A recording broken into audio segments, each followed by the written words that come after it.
예수가 함께 계시니 시험이 오나 겁없네. 기쁨의 근원 되시는 예수를 위해 삽시다. 날마다 주를 섬기며 언제나 주를 기리고 그 사랑 안에 살면서 단 길로 가지 맙시다. 아멘. 하나님 말씀 사도행전 1장 15절부터 26절의 말씀입니다.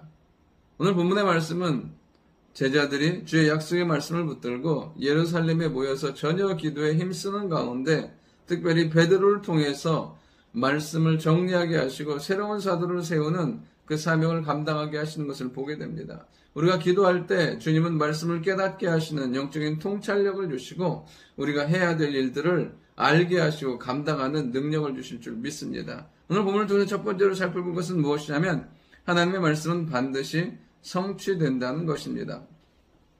오늘 베드로는 15절, 16절을 통해서 이 가룟 유다의 삶을 정리하고 있습니다. 그는 어떤 사람이었냐면 예수 잡는 자비의 길잡이가 된 사람이었고 그리고 이미 구약에 말씀하신 것을 그의 삶을 통해서 성취되었다고 말씀하고 있습니다. 가룟 유다는 예수님을 배반했습니다. 예수님을 은삼십에 팔았고 또 죄책감에 못 이겨 죽음으로 말미암아 자살함으로 말미암아 그의 인생이 끝난 삶인 것을 보게 됩니다.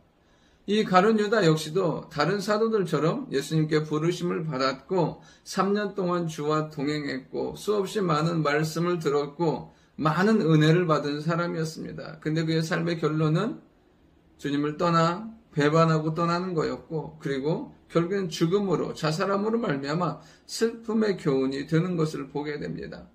성경에는 수없이 많은 하나님의 약속의 말씀들이 있습니다. 구원의 말씀, 응답의 말씀, 승리의 말씀, 능력의 말씀, 이 약속의 말씀들이 있습니다. 이 약속의 말씀은 믿는 사람들에게 구원받은 자들에게 주신 하나님의 능력이고 하나님의 축복이라는 것입니다. 오늘도 우리의 인생 가운데 이 구원의 말씀, 능력의 말씀, 승리의 말씀, 응답의 말씀이 성취되는 역사가 있기를 원합니다. 언제요? 주의 약속 안에 거할 때, 그리스도 예수 안에 거할 때, 성령과 믿음 안에 거할 때 하나님은 오늘도 그 약속하신 말씀들을 성취하시고 응답의 주인으로, 능력의 주인공으로 우리의 삶을 인도해 가실 줄 믿습니다. 하나님께서 주신 말씀이 오늘도 힘이 되고 응답이 되는 축복의 하루가 될 수 있기를 원합니다. 두 번째로 살펴볼 것은 무엇이냐면 사도를 세우시는데 사도의 세우심의 목적은 주의 부활하심을 증언하기 위함이라는 것입니다. 하나님께서는 오늘도 끊임없이 사람을 통해서 일하시고 사람들을 세워가십니다. 그런데 어떤 사람들을 쓰시냐면 21절부터 보면 언제냐면 이러함으로 요한의 세례로부터 우리 가운데서 올려져 가신 날까지 주 예수께서 우리 가운데 출입하실 때 항상 우리와 함께 다니던 사람 중에 하나를 세운다고 이야기하고 있습니다. 여러분, 하나님의 사람으로 언제 세워지냐면 주의 말씀 안에 있을 때, 은혜 가운데 있을 때, 지금 이 자리까지 온 것은 물론 예수님의 놀라운 기적과 표적도 경험한 사람들이지만 십자가의 죽음과 그리고 그 고난을 이겨내고 부활하시고 승리하신 그 주님의 영광을 경험한 그 모든 과정을 겪은 사람들이 이곳에 있다는 것입니다.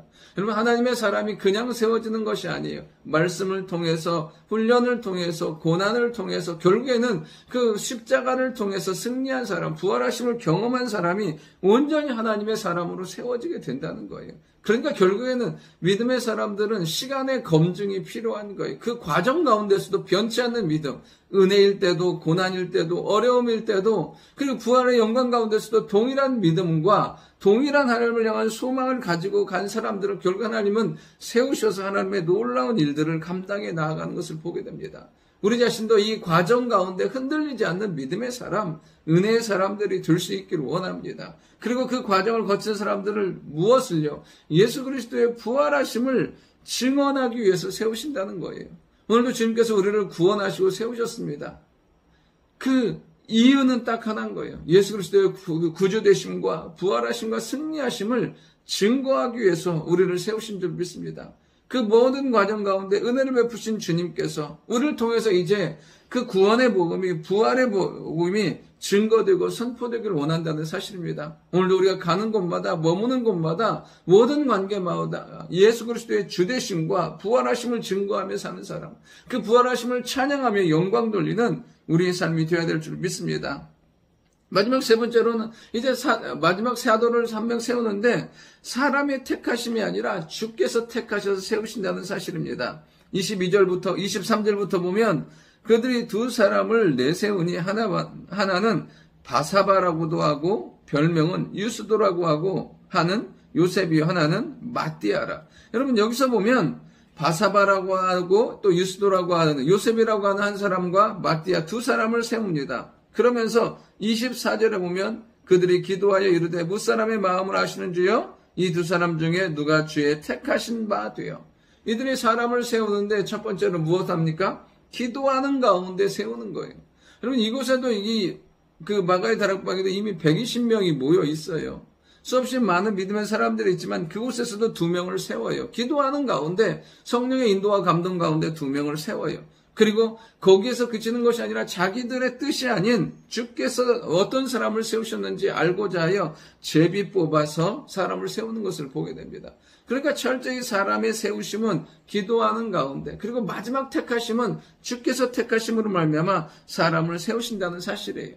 오늘도 중요한 건 뭐냐면 하나님은 사람을 세우시고 택하셔서 하나님의 영광의 사명을 감당하게 만드십니다. 그런데 우리가 알아야 될 것 중에 하나는 무엇이냐면 사도로 택함 받았다고 그가 끝까지 사용받고 또 여기서 세우심을 받지 못했다고 그는 사용받지 못하느냐? 그건 아니라는 거예요. 오늘 본문에 보는 것처럼 마띠아를 뽑아 12사도의 수에 가입하셔서 하나님의 영광의 사명을 감당하게 하세요. 사도의 직분을 감당하게 하세요. 그러나 아이러니하게도 마띠아는 여기에서만 이름이 나오지만 반면에 또 보면 이 유스도는 어떠냐면 골로새서 4장 11절에 보면 바울과 동역하며 끝까지 그의 사명을 감당하게 나가는 것을 보게 됩니다. 우리가 하나님 안에 있을 때, 믿음 안에 있을 때 주님은 우리에게 각자마다 맞는 사명과 은혜를 주셔서 영광스러운 삶, 은혜의 삶을 살게 만들어 주신다는 사실입니다. 오늘도 주의 부르심이, 주의 은혜가 우리가 가는 곳, 머무는 곳마다 주의 복음을 증거할 뿐 아니라 영광스럽게 사용받는 축복의 하루가 될 줄 믿습니다. 좋으신 아버지 하나님, 우리의 삶 가운데 은혜와 믿음과 구원과 능력의 말씀이 매일처럼 성취되고 응답되는 우리의 삶이 되도록 주님 인도하여 주시고 주께서 세우셔서 하나님의 부활하심을, 주의 부활하심을 증언하며 영광 가운데 하나님의 사람으로 살아가는 저희들 되게 도와주시고 무엇보다 주의 택하심 가운데, 세우심 가운데 아름답게 사용받는 우리 모두가 되게 도와주옵소서. 그런 영광의 하루를 허락하실 예수님의 이름으로 기도드립니다. 아멘.